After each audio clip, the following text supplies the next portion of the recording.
Since Don mentioned the numbers, I want to put up the poll. Let me get David, and I'll come back to you, Sharon. A Pew Research poll this week found the coverage of Michael Jackson's death. Overall, 64% say too much, for all of you who are telling me this is earth-shattering.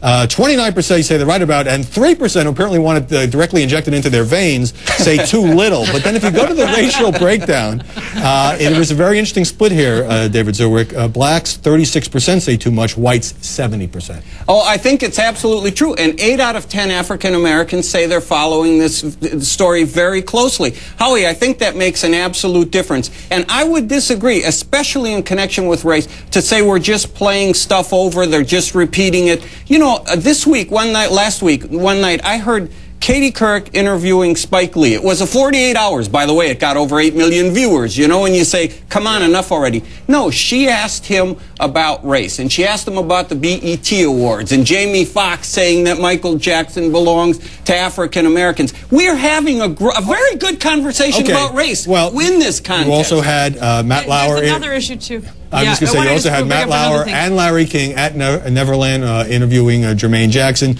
But Sharon, you wanted to get in, so let me give you the floor. Well, I want to make another point. Yeah, that secret room had long been known about and viewed and seen and all the rest of it. You're saying it wasn't so secret? Really? No, it was not. Today show said it was. Has anybody paid attention at all? Hello, thank you.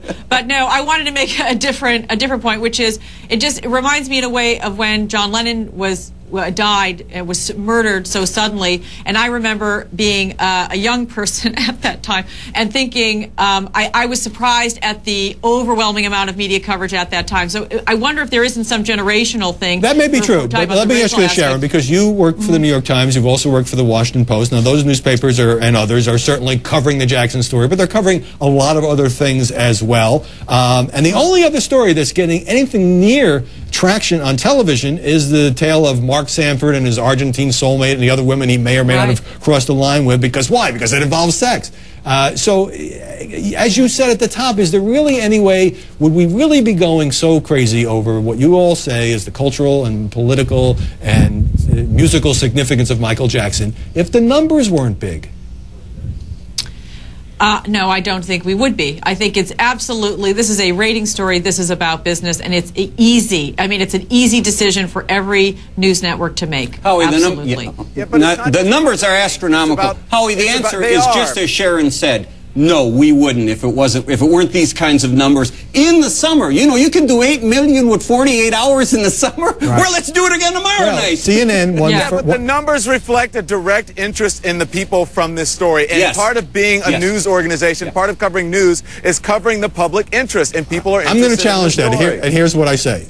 There's no question there's a lot of public interest in this story. I mean, CNN won the difference between public interest and the public interest, not the same. Well, I wasn't even going to go there. Public interest or the public. CNN won the first couple of nights in the cable competition. I'm sure executives, this is a presumption on my part, said, let's keep doing this. The numbers are really good. That breaking news banner has been up there for hours and hours and hours. But Don Lemon, you know that in cable, if the average audience at any given time might be, say, 1 million, and suddenly 2 million people are tuning in, the producers are popping champagne corks, but that doesn't mean the whole country is fixated on this. And judging from comments on my Facebook page and elsewhere, there are a lot of people who really love CNN and its dedication to news who think this is just too much.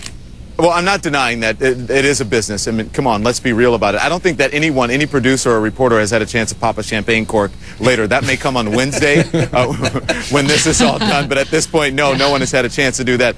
But yes, I think that, you know, as I said, we do have to realize that it is a business. And had the numbers not been as much, I don't know if we would have covered it as much, but there is a public interest. And you cannot deny that Michael Jackson is a huge figure. And as I said, listen, Howie, and I'm not a Michael Jackson apologist or sympathizer or what have you. I mean, I criticize him just as much as the next guy. And I believe that we should tell his whole story, which includes the controversy as well, as journalists. But we do, at this point, have to remember that a person is dead. And as my mom says, don't speak ill of the dead. We have to remember that we are remembering this person's legacy and not just all the bad things about him. But yes, there is a business interest in this, but we have to gauge that business interest as well with what the public is interested in. I agree. Well, there's another thing is also we've spent a lot of years beating up on Michael Jackson, and I covered many aspects of beating up on him business-wise and the child molestation thing. And what I think we're realizing in all of this is, hey, he was actually a nice person. You know, I can't tell you how many people have. I'm glad. Oh, I can't wait for Tuesday. I think there is a sense of them in the media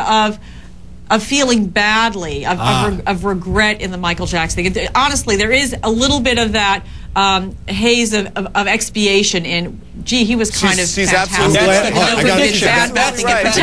got to stop. If you look at Michael Jackson's story, the family story, I know you have to go, but yes, this is a story that should be celebrated in more ways that we look at the train wreck aspect. I'm glad that a more balanced portrait of the good and the bad is emerging. I got 10 seconds, David Zurawik. How long is it going to go on at this level? Howie, at least through Tuesday. I mean, I'm serious. I can't wait for Tuesday. As a pop culture lover, this is fantastic. That would be Tuesday of which month? All right. David Zurawik, Don Lemon, Sharon Waxman, thanks for joining us. We're still covering Diana, remember that. When we come